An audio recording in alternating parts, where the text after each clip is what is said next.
बिस्मिल्लाहिर्रहमानिर्रहीम अस्सलाम वालेकुम। Welcome back to my channel guys. आज बहुत ही ज़बरदस्त मज़ेदार सी आपकी हड्डियों और जोड़ों के जो दर्दें हैं उनका इलाज लेकर आई हूँ आप सब लोगों के लिए। कुछ लोग इसको खाना पसंद नहीं करते, लेकिन आज मैं आपको बताऊंगी कि इसको किस तरह से मज़ेदार सा बनाते हैं। उसके लिए जो ना सबसे पहले आपने कुछ खड़े मसाले ऑयल के अंदर डाल दिए। मैंने यहाँ पर प्रेशर कुकर ले लिया, क्योंकि प्रेशर कुकर के अंदर ही हम लोग बना रहे हैं मुर्गी के पाए। कुछ लोग जो है वो इनसे बहुत जो है ना वो करते हैं, इनको पसंद नहीं करते, बहुत हकारत से कहते हैं कि हाय हाय मुर्गी के पाए हम लोग क्यों खाएं। तो ये जो है ना वो बहुत अच्छी चीज़ है। ये अल्लाह ताला की जो चीज़ें पैदा की हुई हैं उनमें से ही एक है। जब हम लोग मुर्गी खा लेते हैं तो मुर्गी के पाए खाने में क्या हर्ज है, वो भी तो उसी के होते हैं ना। तो उनको जो है ना वो अच्छे तरीके से आपने जलाकर उनको उनके ऊपर वाली स्किन जो है ना वो रिमूव कर लेनी होती है। बहुत अच्छे से उनको वॉश करते हैं, वो बहुत प्यारे वाइट से निकल आते हैं उसके अंदर से। मेरे चैनल पे जो है ना वो एक पहले मैंने 1-2 वीडियो बनाई हैं, जिसकी मैं मुर्गी के जो पाए हैं उनको अच्छे तरीके से क्लीन करने का पूरा प्रॉपर मेथड आपको बताया है। उनके नेल कट करके किस तरह से उनको 2 पीसेज़ में कट कर लेते हैं। तो जिन लोगों को दर्दें हैं जोड़ों की, पट्ठों के, जिनके मसले मसाइल हैं ना, उन लोगों के लिए ये बहुत अच्छी चीज़ है। आप इसको एक दफ़ा ज़रूर बना के खाइएगा।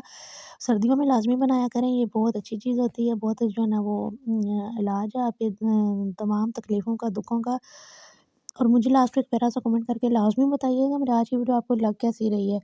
तो उसके लिए जैसे हम लोग आम सालन का मसाला बनाते हैं ना, उसी तरीके से तमाम इंग्रीडिएंट्स डाल के आपने इसका अच्छे तरीके से इसकी ग्रेवी रेडी कर लेनी है।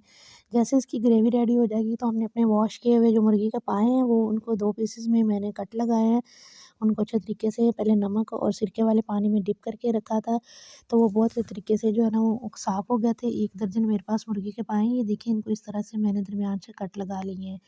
तो इनको हम लोगों ने इसके अंदर डाल के बहुत अच्छे तरीके से पहले भून लेना है। बहुत अच्छे तरीके से आपने इसकी बुनाई करनी है, जिस तरह से हम लोग चिकन की बुनाई करते हैं ना, बिल्कुल एज़ इट इज़ ही आपने इसकी बुनाई करनी है।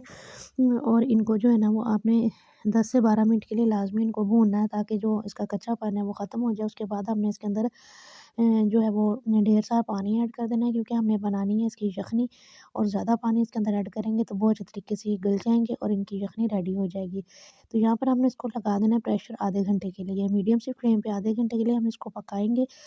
तो अगर आपने स्लो फ्लेम पे पकाना है तो आप 1 घंटे के लिए भी इसको पका सकते हैं। तो यहाँ पे प्रेशर लगा दिया था मैंने, तो ये देखें इतने अच्छे तरीके से जो है ना वो हमारे पाए गल चुके हैं। इनका यख़नी कितने अच्छे तरीके से ये देखें सेपरेट हो चुकी है। लहसुन, प्याज़ कोई चीज़ इसमें अलग से नज़र नहीं आ रही है, हर चीज़ जो है ना वो बिल्कुल बैलेंस हो चुकी है। तो मैंने इसको जो है ना वो डिश आउट कर लिया है, डिश आउट इसको हमने। और अगर आपको मेरी आज की रेसिपी अच्छी लगी हो तो मुझे एक प्यारा सा कमेंट करके लाज़मी बताइएगा। अपना बहुत सारा ख़्याल रखिएगा। Thanks for watching.